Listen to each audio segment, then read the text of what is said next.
हम करेंगे हर मजलूम की हिमायत। अस्सलामुअलैकुम, मैं हूं हुरैन फातिमा और आप देख रहे हैं हिमायती news HD channel.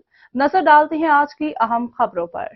Port Qasim आगा स्टील कंपनी में आग लगने की तला 8 से 10 फायर ब्रिगेड की गाड़ियां जाए वकुआ पर पहुंच गईं। आग बुझाने का अमल तेजी से जारी, रेंजर्स और पुलिस की भारी नफरी भी मौका पर पहुंच गई।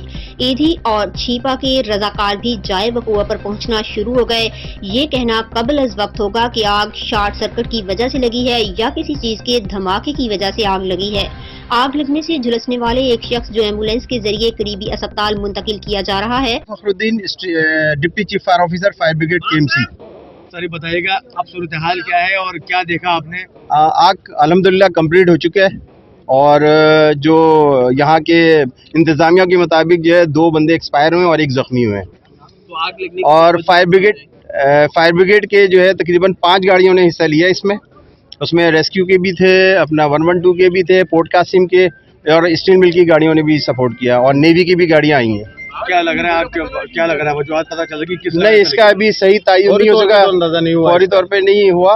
बाकी ये कि अभी सूरत हाल क्लियर होगा तो फिर पता लगेगा। किस चीज में आग लगी हुई थी? क्या ये इनका जो है कोई ट्रांसफार्मर टाइप की चीजें थी, पूरा प्लांट और ऑयल वगैरह थी, फर्निश ऑयल, और प्लस कुछ ऑक्सीजन सिलेंडर वगैरह भी थे और वायरिंग और दूसरी चीजें थी, मगर ये अल्लाह का शुक्र है सब कंप्लीट कर लिया। आग बुझाने के हालात अंदर मौजूद थे? कोई हाइड्रेंट जो आप लोग हमेशा से? जी, मुझे जो इनका सिस्टम था ना वो सब बंद इसलिए था कि सारी लाइटें वगैरह सारी कंप्लीट बंद थी। ऑफ थी, हमारा काम अपना, हम अपने फोकस था, हमारा अपना काम अपने फोकस में रख के कर रहे थे। उनकी चीज उस वक्त लाइटें और अंधेरा वहाँ ज्यादा है। कोई मजदूर या कोई है तो नहीं? नहीं, कोई नहीं है, सब कोई नहीं है, क्लियर है सब, फायर ब्रिगेड की तरफ से भी क्लियर है।